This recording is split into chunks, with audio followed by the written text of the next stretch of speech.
self-made si Sir Chinky Tan, that's for sure. I cannot say that I'm self-made. I believe I'm God-made. Kasi I always acknowledge that apart from God, I am nothing. Wow. I can work hard, I can do everything. Pag dili talaga hinayaan at pinahintulutan tayo ng atong Ginoo, I turn day into night, night into day, trying to make both ends meet. Wala talaga. Pero when I acknowledge talaga that God is my source, God is my provider, God will meet all my needs according to His glorious riches. That's the time that I experience yung breakthrough. Kung say take yun mo sa diskarte versus diploma, Sir Chinky? I would rather have In terms of ipon, for young people who are hopefully na magtanaw nga mga kabatan-unan karon, what's the most practical ipon practice for young individuals nga matrain sila karon? ang problema talaga is kasi may nagturo rin sa akin na I would rather stay single and be alone rather than be married and stuck with the wrong person for the rest of my life. Part of that ba, Sir Chinky, is because you also still want to establish yourself before getting married? Is it part no? Hindi, during that time kasi I'm already contented and fulfilled. Yun nga Okay. yung parang Okay. there's an illusion ba na sinasabi na you complete me. Murag ingon ato. Di ba? Adik na ubanda si Chat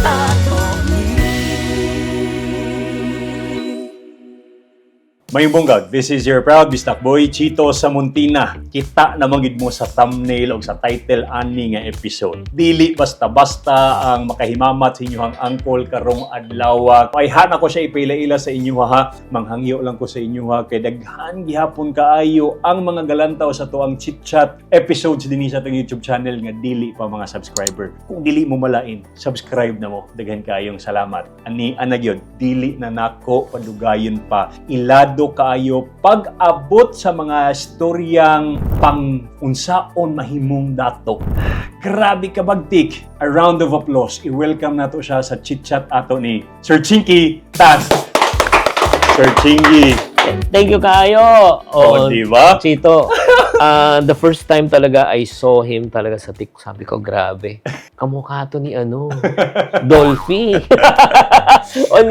Parang sabi ko, hawig pa ni Jackie Chan pag naka-side view. Sabi ko, pero super laki ng imong potential. So I followed you. I reach out 2020. Yes. Imagine mo. Around that time. And ever since that time, I saw how your channel grew. And I'm really so proud. Sinabi ko, nagkatotoo nga talaga. Yun nga, when I'm about to come here, I reached out to you. Yes. Siya pa yung nag-reach out. Oy, pero nagparamdam din ako sa'yo at some point, ha? Pag nag-Manila, mag-ano. Pero anyway, kanisi, ha? Basig na tingala mo, Bisaya! Di ay na si Chinky Tan. Bislak din. Kaya siyempre, programa ang binisaya ni. Si Sir Chinky, wala ka talagang dugo. Walay dugo nga Bisaya. Wala. Pero nganong kahibaw man, nganong Bisaya man si Sir Chinky. You know what? I really love the Cebuanos, the Bisaya language, especially when I go to Cebu. It's just like I'm being transported to another country ba? Yes. Sabi ko, mga Spanish ba to? German o China? So sabi ko, I got really curious. So, and majority of the people who helped me sa aming balay, Yes. I also Bisaya. So when I talk to them, I asked them to teach me, and I speak to them in Bisaya. Grabe mo. So, gamay-gamay lang, no? Pasensya na po, but I really do my best because for me, Of course. the respect of another person's dialect, Yes. and I really look up to the Bisaya race Yes. because they're talented, they're hardworking, Thank you, sir. super. Thank you for loving our language. Daghan kayong salamat. Maka-flatter ba? Ways pa yan.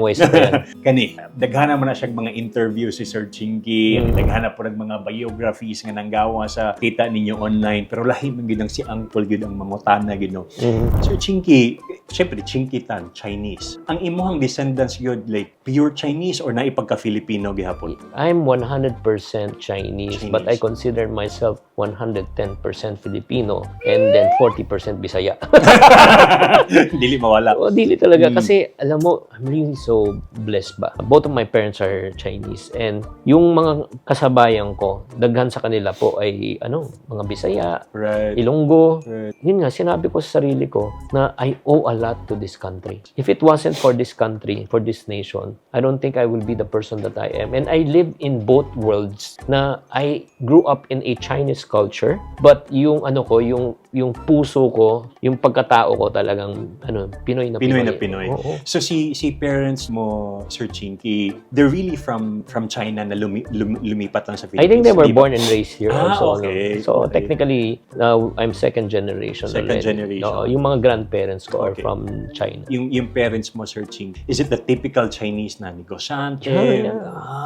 Ever since talaga, they were really taught on how to trade already. I can still remember yung father ko talagang nasa sales na, nagbebenta-benta talaga. Okay. Oo, my mom also, ganun din ang ginagawa. Tapos may, during the time, may beauty parlor, pantawag, salon ngayon, di ba? Yes. May beauty parlor. And that's how I was raised talaga. Imong parents sa una, were they wealthy? Can you say that they're wealthy? Dili? Wala. I can still remember, ito yung first time ko i-share to. Wow, thank you. Na I can still remember yung rental sa aming balay. Ako yung lumaki sa Tondo. Dili ako lumaki sa farm. Oo, just want to make sure lang. Oo, hindi na-gets niya, pero I'm sure nag-gets niya yan. Wait, napag ganun lang ako.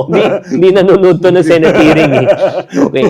No, yun nga, yung I can still remember, we started, ako kasi yung panganay. Okay. Yung rental ng aming balay, 500 pesos. Is usa ka electric fan. And then from one electric fan, meron kaming black and white. Wala kaming TV. And then nagkaroon kami ng black and white TV. Hindi ko rin makalimutan yan. Na kailangan ko tumabi sa TV para magkaroon ng signal dahil sa antena. And then from one TV, one aircon. From one aircon, sabay-sabay kami sa isang kwarto. And then after that, yun, dalawang aircon. I saw how it progressed. Bahay namin, ang daming tulo.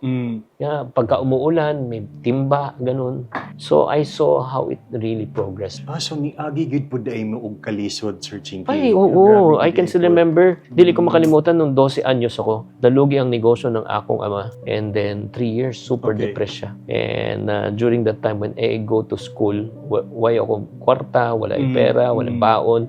I will go to the comfort room and open the faucet and drink water. Grabe. And mahirap, maging mahirap. Pero kanus ang naka-recover si parents nimo in terms of financial? Yeah, searching. ano sila, nagbenta, nag-sales, and then after sales, yung major breakthrough nila when they became tourist guide for Taiwan. A lot of Taiwanese tourists comes to the Philippines during the early 80s because yun nga, Philippines is a great place, hospitable, Yes. affordable. So, daming tour dyan. Talagang duwa ka tour group ba? Oo, talagang nakita ko. And then during that time, they were earning dollars already. Wow. Kasi nga, yung in exchange of dollars and they were able to sell yung local products from Cebu, yung 7D mango, yun, doon sila kumikita ng sideline. And then from there, dahan-dahan ba, umunlad ang among kinabuhi. Right. Pero the Chinky Tan that you are right now, Sir Chinky, is dili po niya nato matawag na because of your parents. No. Self-made si Sir Chinky Tan, that's for sure. I cannot say that I'm self-made. I believe I'm God-made. You're, wow. Oh, Wow. diba? Parang kasi I always acknowledge that apart from God, I am nothing. Wow. I can work hard, I can do everything. Pag dili talaga hinayaan at hintulutan tayo ng atong Ginoo, well, walang mangyayari. Yes. And then I've tried that. I turned day into night, night into day, trying to make both ends meet. Wala talaga. Pero when I acknowledge talaga that God is my source, God is my provider, God will meet all my needs according to His glorious riches. That's the time that I experienced yung breakthrough. You did not finish your college Yeah. degree. How did God make you to be the Chinky Tan that you are right now? Yeah, He allowed me to go through trials and challenges talaga.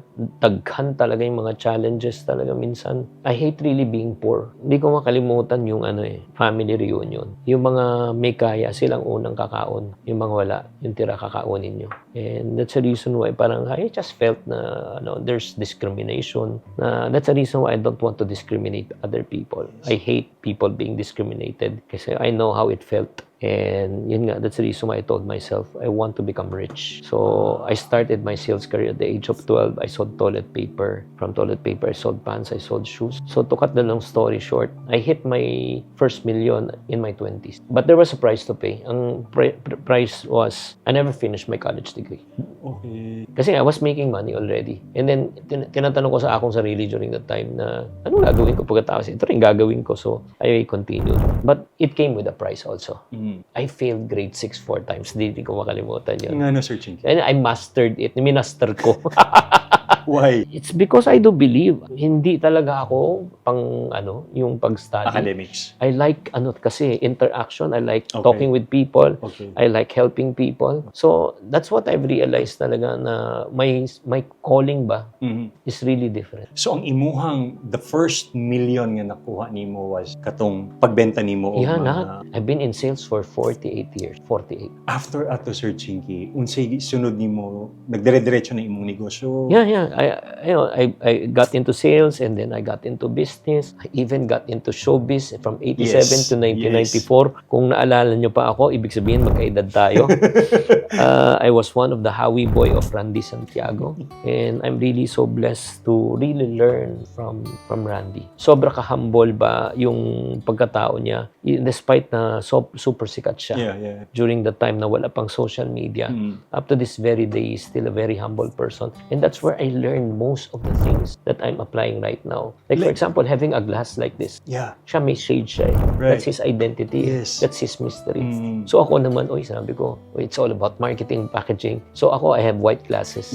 I learned it from him. Diba yung Now we identity? know. Oo. Now Diba? we know.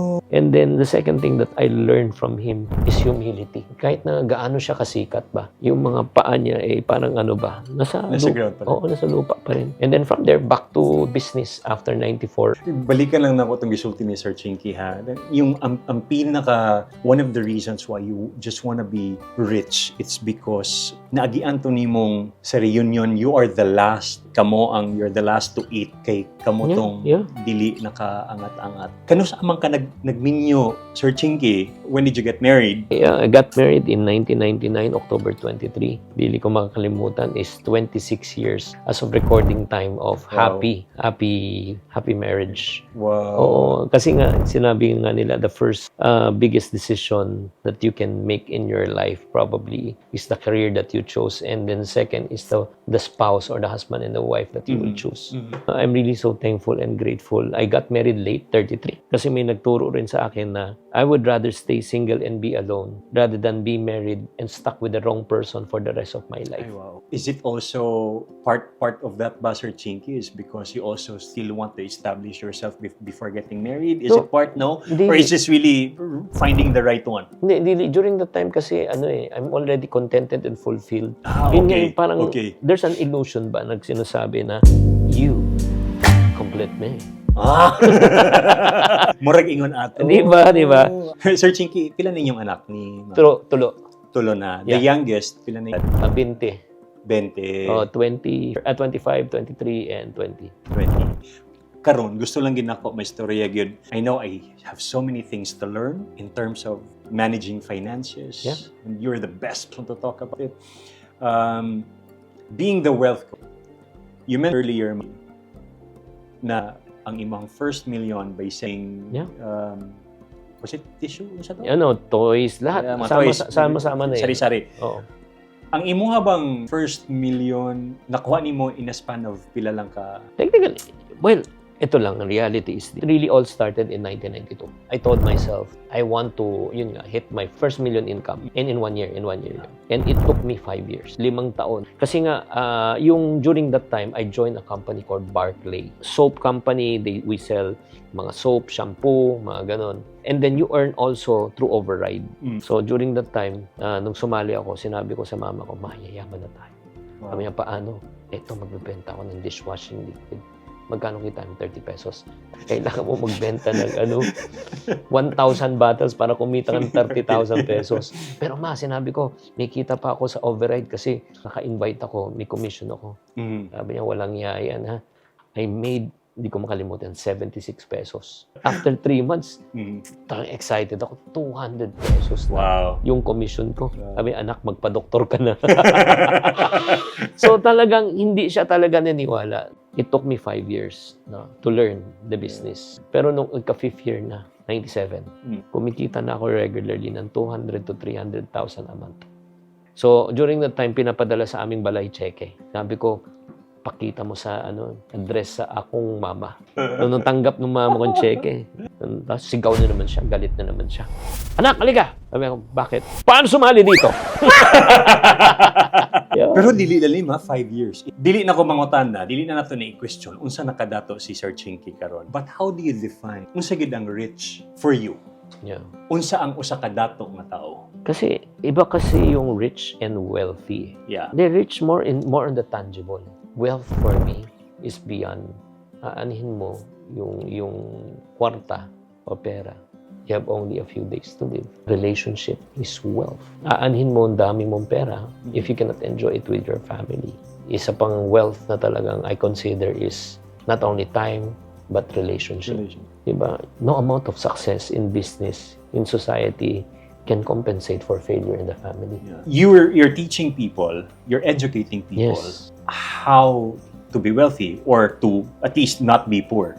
Pero sa hilisgutan, Sir Chinky, nga, diskarte o diploma? Mhm. Unsay take yun nimo sa diskarte versus diploma, Sir Chinky? I would rather have both. Diba? It's just like saying na, ano mas maganda? Marami kang pera o wala kang oras? O marami kang oras na wala kang pera? I would rather have both. May oras na, may pera pa. Kasi I know it's quite of controversial ba yung, even though I never finished my schooling, but every day I'm learning. Because I want to learn. Kasi yan ang passion ko. You can never give what you do not have. You can never teach what you do not know. Na kay mga books nga gi-release and it really very interesting kay ang imuhang series kasi it's a series of books nahisgot dito about utang or even ipon mga nana. And I want to talk about it. Let's first start with unsay makapapobre sa tao. What makes a man poor? Ang problema talaga, it's not about the lack of money. It's the lack of financial literacy and knowledge. Yung wrong way of thinking ba? Because your way of thinking will dictate your way of living. Right way of thinking, right way of living. Marami tayong mga pinapaniwalaan sa atong kinabuhi na talagang it's not the truth. It's a lie. Dili ako makapag-umpisa ng akong negosyo dahil wala akong Kapital. pera o kapital. O sige, bigyan mo 1 milyon, isang tao walang alam. 1 million na kapital. Balikan mo siya after 1 year. Maubos o dumami? Yes. Ubos na. Maubos. Tanggalin mo ang pera ng isang bilyonaryo. Lahat ng kaniyang negosyo, balikan mo siya after 1 year. Ano status niya? Same, yayaman. Yayaman ulit. That only proves. Problem is not money. Even you have all the money in the world, dili mo alam kung anong gagawin mo sa kwarta o sa pera. Daan-daang maubos. And that's what happens to most retirees and OFW. Kasi nagsulti ka, Sir Chinky. The problem generally sa kadaghanan nga mga nasod, ang financial literacy, unsay dapat buhaton sa Pilipinas in terms of financial literacy It must start from the school. Actually, before the school, sa home, balay talaga. sa balay? Parents.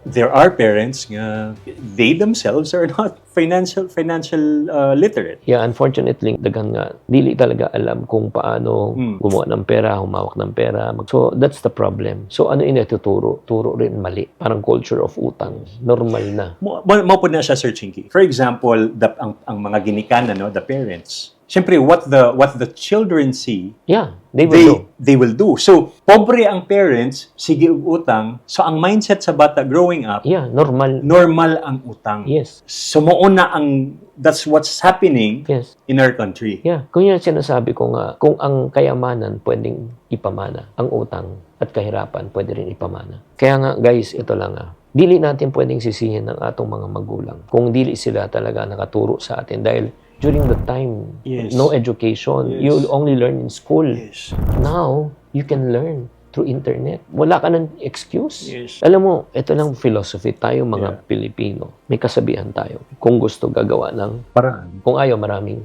Dahilan. yes. So, there are only 2 things that you can make in life. You can make money or you can make excuses. Sa tanaw nimo, nganong naay mga tao na baon sa utang? Ang hirap pag may utang ka. Pag may utang ka, wala kang choice. Una, wala kang choice na kailangan mangutang sa mataas na interest. Pangalawa, wala kang choice kundi magbayad ng utang. Wala kang choice kung kulang ka ulit, mangungutang ka ulit. Pagka ikaw ay nakahanap na ng trabaho, pagkakitaan, kikita ka na, pero wala kang choice ulit. Magbabayad ka ng utang. Tama? And then after that, kabayad ka na. Wala ka na namang tigom. Wala ka na namang emergency fund. Tapos may nangyari na namang emergency. Balik ka na naman. Utang ka na naman. It's a cycle. Alam mo, dili kami na-tolerate ng among mga magulang manghiram. Mhm. Simula pagkabata. I cannot forget this. One day na nag-uwi ako ng bike, kita ng mama ko, tinanong niya, ano yan? Sabi ko, bike. Kanino yan? Sabi ko, kay gano'n, sa kapitbahay, soli mo. You cannot afford it, you wait, you save for it. Hindi ko maintindihan, I felt bad because during that time, pobre na nga kami. Tapos wala na nga, deprived ba ako? The reason why they don't allow us to borrow shoes, clothes, bike, kasi una, gamit ang hinihiram. Pag nasanay, ano nang matututong hiramin? Yes. Kwarta. Yun nga, naging habit na ba? So, without people knowing, you become a slave to the lender, di ba? Pag may utang, wala kang choice. Yes. Sir, Sir Chinky, baon na kaayo ko sa utang, mangutang ko para pambayad sa utang. How do I escape from that kind of imprisonment? Una, kailangang umabot ka sa punto ng imong kinabuhi na talagang galit ka na. Because what you hate in life, you will change. What you tolerate in life will never change. So, umabot ka na ba sa punto ng imong kinabuhi na sinabi mo, enough is enough. That's where it starts. Number 2, you use the bawas dagdag method. Bawasan ng unnecessary gastos. Okay, dagdagan mo imong ganansya sa imong kinabuhi. Like for example, there are small expenses that we spend on a daily basis na hindi natin napapansin. Like for example, eating out. You eat out, magkano host yung mga food bill? Minimum. Family of 3. Usually, barato lang na pagkaunan, 1,000. Yeah, 1K every time. You do that every Sunday, 4,000 a month, 12 months, 48,000 a year. Or what if your minimum wager lang 15,000, 48,000, 3 months of your salary eating out? You cannot afford that. So probably ang eat out nyo lang once a month. So from 48,000, di ba? Magiging 12,000. Oh, you save 36,000. Money not spent is money additionally saved. Money not spent is money additionally earned. Money not spent is money additionally invested. Diba? Emergency. That's number 1. Number 2, dagdag. You and I cannot afford to have only one source of income nowadays. Pag usa lang income mo, diba may kasabihan, never put your eggs in one basket. Pag usa lang ang basket, nabutas ang basket, basag itlog. Kaya kailangan multiple ang sources cash flow mo. So, ako, I teach naman the MGM method. Munggo, gulay, mangga method. Munggo, tanim ka after few days, toge, ani ka. Gulay, tanim ka, lettuce, 30 days. Mangga, tanim ka, 7 years. So, your gulay income right now, if you're currently employed, that's a 15 at 30. Tapos, yung munggo, yan yung pwedeng sideline mo, racket mo, sales mo, diba? Tapos, pag kumita ka na dito, yung kinikita mo dito, dili pang expense, dili pang enjoy, invest mo sa mangga. Para pagdating ng panahon, may anihin. oo. Like for example, may kakilala akong isang rider. Tinanong ko, I always ask, Sir, full-time, part-time? Sagot sa akin, Sir, part-time. Anong full-time job mo? SG. Sabi ko, paano schedule? Sir, alas 6, pasok na ako. Alas 7, duty. Labas ako, alas 5, office. 5 to 10, angkas ako. So, paano mo ina-manage ang kwarta mo? Sir, yung angkas ko, yung adlaw-adlaw, yan ang panggastos namin. Sa pagkaon, sa balay. Tapos yung sweldo ko, dili ko ginagalaw. Bumili kasi kami lupa sa probinsya para pagdating ng panahon, meron kaming matitirahan. Meron siyang munggo, gulay, mangga. Wow. Security guard, ang cast driver. So walay rason gud ay Sir Chinky nga mabaon ka sa kahirapan, sa kapobrehon. In terms of ipon, there are different ipon methods. One is katong dagdag bawas, and then ang katong MGM.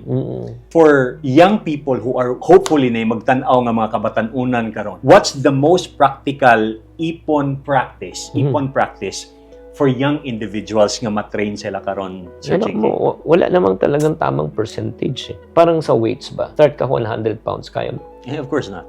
Oh, anong kaya mo? Dito na tas maginagmay, mga 10 50 pounds kilos. siguro, 10 pounds. 10 pounds. O, di start tayo sa 10. Pag lumakas ka na, go to 15. Pag lumakas ka, go to 20. Pag lumakas ka, 25. Ganun din. Start ka. O, anong kaya mo ipon? 5%? O 5. O, kung kaya mo na, pag tumaas kita mo 10. As your income increases, you don't increase your standard of living and spending, Yes. but you increase your standard of saving and investing. O, let's say, 10% na lang kumikita ka 20,000. Diba? 18 gastos. Yes. 10%. 2,000 Yeah. ipon at saka save, pang-invest. And then, umabot ka na ng 100,000. Mhm. 100,000 na income. So, gawin mo ng 50-50. O, 50% gastos, 50% ipon at saka save investment. Supposedly, Sir Chinky, mangutana unta ko sa imuha on how to be wealthy. Pero based sa imuhang mga na-share kaganiha, given mao na to ang paagi on how to be wealthy. Si Sir Chinky, grabe ka busy karon. Actually, dili yun kung kanilang ang istoryahan nato, dili yun enough. Daghan pa kay ko gusto nga mapangutana. Ang good news lang kay si Sir Chinky sa makausap, na siya series of books. Yeah. This is the, siguro, written this from 2016. Ang pinaka-OG na sinulat ko, itong Diary of a Pulubi. 22 money mistakes kung bakit nagbo-broke ang tao. And then after that, I wrote this Ipon Diary. This one, it can help you to save at least 120 to 200 plus thousand. Dito pa nga sa likod, meron pa siyang sticker. Susulat mo dapat para ka saan nag-iipon. Kasi if you ipon lang for a general fund, chances are magagamit. Ay, may ipon ako. Account time, may ipon ako. Pero ito, pag sinabi mo talaga, pang gadget lang, pang dapat specific. Okay. And then third, mag-budget. And then after that, utang free. And then after that, you can start business negosyo diary. Ito yung last part. Yayaman ka na. Wow. So series pa. Kung gusto pagid mo, if you think na grabe naman akong pagkapaningkamot sa kinabuhi, wa manggihapoy usad akong kinabuhi, di manggihapon ko dato. Kung gusto gyud ninyo makahawas sa kalisod, unsay pamaagi para mahimo mong financial literate, comment lang mo sa kaning episode ni sa to ang YouTube channel na ay team gikan kay Searching Key ang mutabang og reach out sa inyo ha. Type lang ninyo ipon. Tama ba, Sir Chiki? Ipon. I-type lang ninyo ipon, and then ang inyuhang, I don't know, Facebook account, murag ingon ana, no? O kani, personal ito, Sir Chinky, ha? Sa ako, kay kani gyud dugay na ko gusto ani. Niingon lang ko nga, gusto na ko basahon ang series of books ni Sir Chinky pag siya na ang mismo personal na muhatag. Nahitabo na gyud ni. Pero dili na ko ni ikalaog. Okay? Dili na ko ni ikalaog sa inyo ha. Personal gikan sa akong kwarta mo, palit ko og 5 cassettes nga ingon ani. I-type lang ninyo kung unsay istorya sa inyong kinabuhi dinhi sa to. First time na ko nibuhaton sa akong YouTube channel. I-type lang ninyo ang storya sa inyong kinabuhi ug nganong naglisod na kayo mo ug pilion nako kung nganong kamo ang deserving ani. Pasabot ni ana, nangita ko og tao nga willing tabangan ilang kaugalingon. 5 ako ang pilion, manghatag kog 5. Order ko ani kay Sir Chiki from my own pocket. Regalo nako ni sa inyo. Wow. Okay, regalo nako ni sa inyo. Pero syempre, dili man matagaan tanan, 5 lang man. Pwede mo maka-add to sa TikTok ni Sir Chinky. I'm sure you have a yellow basket. Yeah. You can check if you're interested. You can check out Shopee, Lazada. Shopee, Lazada, and Or TikTok. TikTok, yeah. Right? Shopee, Lazada, and TikTok. Before lang kita mahuman, Sir Chinky. Kay ganina man good, we talked about the perception of money is the root of all evil. Sir Chinky told me, unsa tong imuhang take ani, Sir Chinky? The reason why I asked that question kasi medyo na-bother lang ako na sinabi mo, I'm being blessed by God right now, but I don't want to become super rich. I don't want to become super rich. Baka I might get distracted. Kaya nga tinanong ko sa'yo, anong imong perception when it comes to kwarta o pera? And yun nga, sinabi ko, do you believe that money is the root of all evil? Sagot mo sa akin, yes. Sinabi ko, if you don't know the truth, you'll be in prison. But if you know the truth, you'll be set free. Actually, in the good book, it's never said that money is the root of all evil. It is the love of money. The love of money more than friendship, more than relationship, more than your dream, that is the root of all evil. So, money is in itself, it's neutral. You can use it to help people, di ba? Pag nakatulong ka sa ibang tao, it's good. But if you use it to gain more for yourself, it's evil. That's number 1. Number 2, I also asked, do you believe that money can change a person? But you said no, it's good. Because money can never change a person, but money can sure reveal a person. Ang pera, again, neutral siya. Di mo pwede sabihin, ay, nagbago ugali niya. Hindi. Dati na mayabang yan, di mo lang halata dahil walang ipagyayabang. I want you to have a fresh perspective. Nagkaroon ka siguro ng money trauma. Yun nga, nakita mo yung mga mayayaman, inaapi yung mga mahihirap. Tapos, nakita mo kung gaano kahirap na maging mahirap. Let me tell you this. You pray. I just want to challenge you right now, if you're watching this right now. You pray that God will bless you. Bakit ako i-bless ni Lord? Not only, God wants you to live a blessed life. Alam mo, gusto mong malaman ang pinaka-real reason kung bakit gusto ka ma-bless ng atong Ginoo. The reason why God wants to bless you, not only for you to live a blessed life, but God wants to bless you so that you can become a blessing to others. So, para sa lahat ng mga nanonood ngayon dito, I'm not teaching you to become greedy. I'm teaching you to become generous. But how can you be generous if you cannot help yourself? So, mag-pray tayo sa atong Ginoo na darating ang adlaw na tayo ibibigyan talaga ng siksik, liglig at umaapaw. You don't only provide for your needs, but you can also provide for other people's needs. Before we end this, Sir Chinky, nalang ko'y nakalimutan ganiha o pangutana sa imo ha. Pag abot ba siya, for example, the attitude towards people who are borrowing borrowing money? Is it okay to decline? Is it okay to say no? Yeah. How do you respond to pirmi utang? Pautang ako. What's the best way to Me and my wife, we have a rule that we agreed on. Dili kami nagpapautang ng pera at kwarta. Pero we help. So, kunyari may nangutang ng 10,000. We will talk. Magkano kaya natin ibigay just in case hindi na isole. So, 2,000 pesos. Okay. Pare, sensya ka na 2,000 lang kaya namin. Pag nakaluwag-luwag ka, bumalik. Ibalik mo. Diba? Pag bumalik, praise the Lord. Diba? Hindi. Pag dili bumalik, condolence. Abuloy na yun. At least, diba? Parang ang point lang, I will not take it against you. Yeah. At saka hindi naman nasira finances namin. Pero oras na bumabalik, may pautang naman. Pwede mo sagutin, I know what you did last time. As much as I want to help you, how can I tell my wife? Baka mag-away pa kami. Sensya na. Yun. So you have a nice way of saying no to already. Sir Chinky, bag-o na lang tamahuman. I know nga daghagatan ako karon who are struggling in life. Sir Chinky, you are the best person to lead this prayer for people who want a breakthrough in their lives para makaangat-angat sila. Thank you Kaayo. Una sa lahat, I just like to thank again you, Chito, for granting me this opportunity and platform. And for those people out there na talagang tumadaan ka talaga sa matinding pagsubok sa imong kinabuhi. Let me tell you this, God did not allow you to go to trials and challenges for no reason. May dahilan yan. Yun nga, sinabi nga, before I pray, is one of my favorite verses that I cannot really forget, na sinabi ng atong Ginoo that consider it pure joy, my brothers, when you face trials of many kinds, because the testing of your faith develop perseverance. And perseverance must be complete so that you may be mature and not lacking in anything. All things na pinagdadaanan mo works for good. Lahat ng mga pagsubok na dinaanan mo, pagsubok na dinaanan ko, right now we're reaping. Kaya pag ikaw dumadaan ka sa matinding pagsubok, huwag ka mawala ng pag-asa.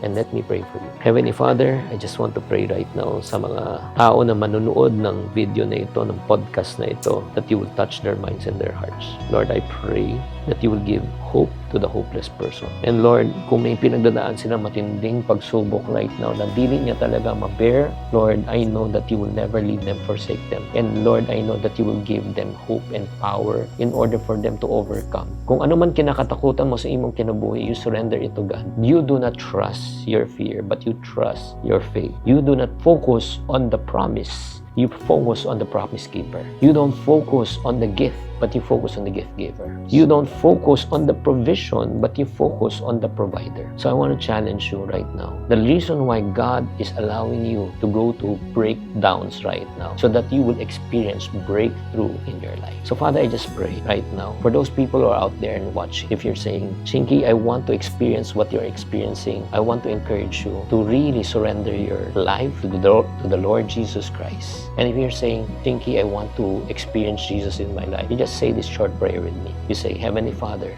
I know that I am a sinner. I've sinned against you, and I need you in my life. I need guidance. I need hope. I need peace. And I need your forgiveness. Forgive me for all my sins and all my trespasses.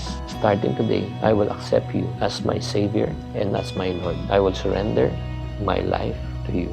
This in Jesus' name we pray. Amen and amen. If you pray that prayer, I just want to challenge you to type I prayed in the comment section. And this is the promise of God that God will give you. He has planned to prosper you, not to harm you, to give you hope in the future. And His plan is to make you the head, not the tail. He will make you the lender, not the borrower. And God will give you peace. Believe me, peace that you have never experienced in your life. Thank you, Kayo. Daghang salamat. Sir Chinky, salamat. Sa programang Binisaya, chit-chat ato ni grabe kabitin, ba't daghan pa kayo magmatunan. Adto lang mo sa YouTube channel ni Sir Chinky Tan. Utang na to na ni. Ug syempre ayaw kalimti iyang series. Don't worry, napoy-promise sa inyo ha, mamili ko 5. Again, sa makausap, sa programang Binisaya, chit-chat ato ni Sir Chinky Tan. Sir, grabe ka salamat. Grabe ka salamat.